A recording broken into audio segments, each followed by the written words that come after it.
Welcome to Faith and Freedom. For the next few minutes, we hope to inform, inspire, and encourage you as we discuss the legal victories and challenges to your fundamental freedoms and religious liberties.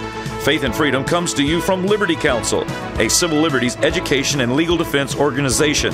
Join us now as Matt Staver, the President and General Counsel of Liberty Counsel, explains the latest legal issues all across this country in the courtrooms of America. Liberty Counsel is winning the battle for your constitutional freedoms.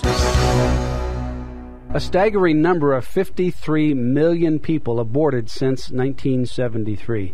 It's time in America that we pray and we act to stop this Holocaust against our preborn children. I'm Matt Staver, founder and chairman of Liberty Counsel and dean of Liberty University School of Law. Joining me is Matt Barber, director of cultural affairs for Liberty Counsel and associate dean at the law school. Matt, we talked about the event in Washington, D.C. yesterday, where many people gathered to mourn the deaths of 53 million people who've lost their lives through abortion, and President Obama's shocking comments where he actually supports abortion and continued killing. Today we want to talk about this event as well, because this is a staggering moment in American history where we've aborted 53 million people. There are 46.1 million people in the country of Spain, and 53 million, of course, we would have aborted the entire country of Spain. We've got a graphic right here that is part of Liberty Counsel's Life Package, and I don't know if you can see it for those who are watching by video, but we've shaded the states in the Midwest that would amount to 53 million people, and this is the entire Midwest that would have been aborted. I mean, this is huge numbers. More people, 53 times the amount of people died in abortion than have died through all of the wars from the beginning of the American Revolution to the present. Absolutely staggering, and that makes it all the more disquieting that the president would not only make a statement in support of abortion, but that he would make a statement, a public statement, celebrating the very decision, Roe v. Wade, responsible, which was the catalyst for these 53 million lives taken, innocent lives taken. But you made the comparison. You called it a Holocaust, Matt, and that is the only appropriate term for this. And yesterday, you used a comparison. You said what we have experienced here in this country with abortion is akin to what we saw in Nazi Germany with experimentation and the slaughter and extermination of Jews. It is absolutely an appropriate comparison. The Nazi comparison is rarely appropriate, but in this particular instance, it is perfectly appropriate. You know, I was at the Holocaust Museum a few months ago, walking around and reading about the history of Nazi Germany and what occurred in the death camps there. And what I found striking was that the Nazis used much of the same language and dehumanizing rhetoric that we see Planned Parenthood and radical pro-aborts like President Obama use, the euphemistic, dehumanizing language to get away from the reality, the scientifically indisputable reality that these are human beings that we're talking about. There's no question. Scientists now clearly have concluded that this is a human being. The question now is not so much medically, but now they'll say, well, at what point do you give constitutional protections to life and to a person? And we have now some people suggesting that, in fact, the time to give constitutional protection is when you can have interaction and you're conscious of your surroundings, which means after birth, sometime maybe 2 or 3 years down the road. And there's people actually that have that kind of philosophy. Once you move away from that time established by science where life begins and you put a philosophical value on it, there's no objective starting point. It can be somebody who is young, but not too young. It can be somebody who's old, but not too old. And so you chop off these people who are maybe comatose, or maybe who are born with less mental faculties than somebody else. You know, you really start to eliminate the value of life. And the Scriptures talk about, and the Declaration of Independence affirms, that we are created intrinsically valuable by God, and God infused in us the right to life. Well, it underscores the two clashing, competing worldviews. On the one hand, we have the Judeo-Christian worldview, which says we are created by a God with certain unalienable rights. And on the other hand, we have the secular humanist, secular socialist worldview, Matt, that says that man is God, and therefore it's up to man to decide when life begins, when life ends. It's up to man to decide who is worthy of living, who is not worthy of living, and when we can take life. Well, guess what?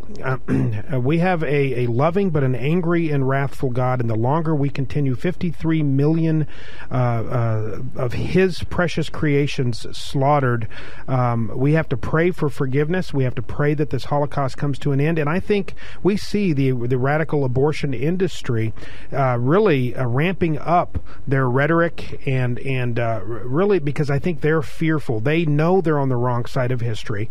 They know ultimately that abortion will be illegal, and yes, we are calling for the criminalization of abortion. Not necessarily that women be thrown in jail here and there, but we are calling for the criminalization of abortion, absolutely. And they know that legalized abortion in this country, I believe, is not long for the world. Well, Thomas Jefferson, in fact, this quote of his is on the Jefferson Memorial. He says that he fears for the nation because God's justice will not sleep forever. He's referencing slavery, but how much more so when you're talking about abortion? God's justice won't sleep forever. There will be an accounting to this. I mean, we are going to, and we are facing the implications of abortion now. Not only with the moral implication, but also just the other physical implications, the economic implications, the emotional implications. We have dehumanized ourselves through this process of abortion. Abby Johnson used to be a Planned Parenthood clinic director, and she walked away from her job at Texas Planned Parenthood Clinic on October 6, 2009, after assisting in an ultrasound-guided abortion of a 13-week-old preborn child. She worked in this clinic and didn't realize what had been going on until this doctor, who was a visitor, brought her in and asked her to participate in this abortion procedure, and she saw the atrocity of it. She's walked away from it now. She was addressing a crowd out in San Francisco where they had a record-breaking turnout for the 7th annual Walk for Life West Coast. They had 40,000 people there in that Walk for Life.